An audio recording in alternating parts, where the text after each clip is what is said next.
Okay, so welcome to the first review on my channel, and today we're going to be taking a look at Major Bludd.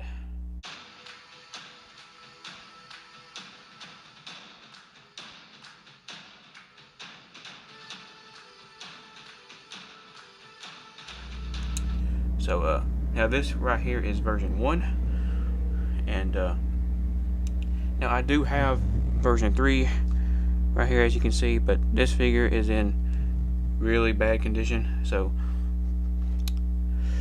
I will not review this one because I don't have the accessories either. So if I ever get a better copy of this figure, I will probably review it, but that will be definitely for another day because I really don't like this figure. So okay, so without further ado, let's get into the review, starting with the figure himself. I got him on a figure stand, so he would stand, but let me take that out of the way. So starting with his accessories, Major Bludd comes with this rocket launcher, which this rocket launcher is not based on any real world weapon. Now they did make, like, rocket launchers that did like shoot pistol sized rockets, but this, as you can see, is made to shoot a life size rocket, so there's no way you could shoot a pistol rocket launcher with this big of a rocket, that just would not work. That defies real life physics. But as you can see, it's a pretty cool accessory, pretty infamous accessory. Now the original accessory did come in black.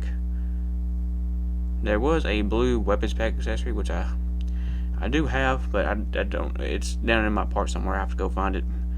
But so it's his rocket launcher.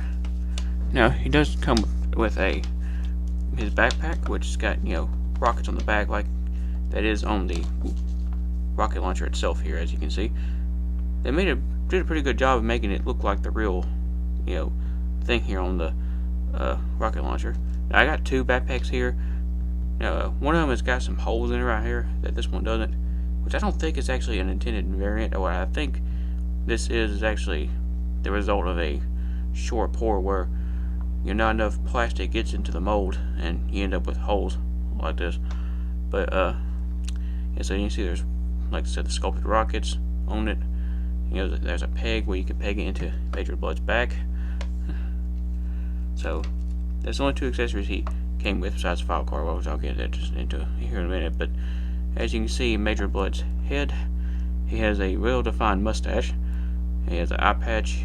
He has a helmet, which this helmet is very indicative of the Cobra soldier helmet. And as you can see, as we go down, he has dog tags on his chest here, which the dog tags, I think, are supposed to be trophies he's taken off of people he's probably killed or or captured, because he is a mercenary. He also has a brown uniform under black armor, which the brown and the black really is a really good color combination. It really goes good with this figure. As you can see, there's also some green paint apps, which actually don't look too bad. And he has one normal arm here with the swivel arm battle grip of 83, and he has a black glove with looks like a wrist bracer detail on it right there. There's this symbol on his arm. I'm not sure exactly what it is. It's like some kind of Australian unit, I believe, which I can't remember the name off the top of my head. I'll put a thing up above here.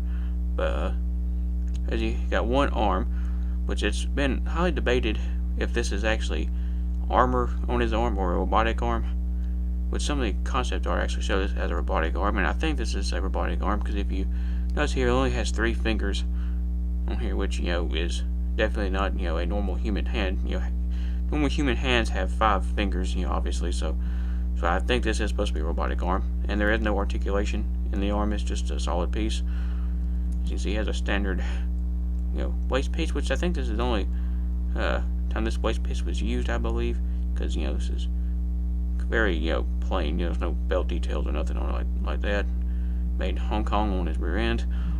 You can see there is a sculpted pistol and a pistol holster, and there's actually a strap that's supposed to go around his leg there, but they left it unpainted.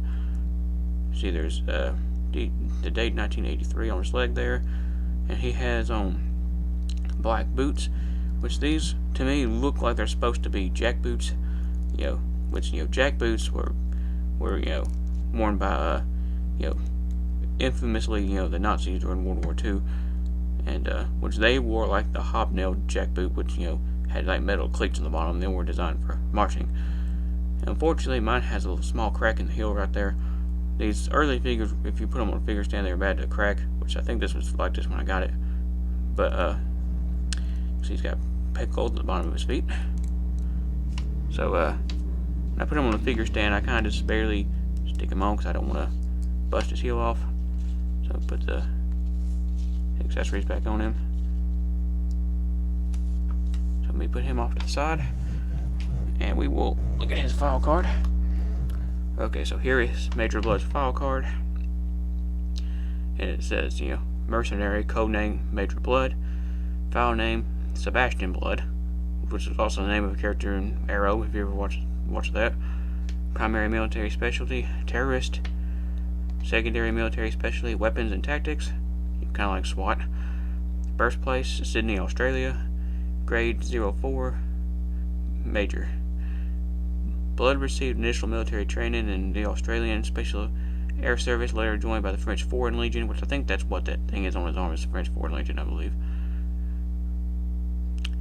And worked as a military advisor in a number of countries, and is currently wanted for crimes in Rosnia, Libya, and proficient with every infantry weapon in current use. Bludd has tactical mind like a steel trap. Qualified expert in all NATO and Warsaw Pact small arms. There's a quote on the bottom here. Major Bludd writes poetry badly. When you're feeling low and woozy, slap a fresh clip into your Uzi. Assume the proper firing stance and make the suckers jump and dance. From the Attica Gazette. Now there was some variants on his poem here at the bottom, but this is the earliest version. I'll post some pictures of the others. And as you can see, here's a portrait of Major Bludd. This is the card back picture, and it's got his faction as G.I. Joe, which is not correct, because he's not affiliated with G.I. Joe, nor is he actually affiliated with Cobra. A lot of the only later file cards, they start putting the enemy as characters that weren't affiliated with either side. So which that to me, that I like that better, because because that means they're not for G.I. Joe, they're not for Cobra either, because Major Bludd being an independent mercenary, he would be technically, like I said, just the enemy. Which this is the back of the card here, as you can see. There's this new swivel arm battle grip, and so that's the file card.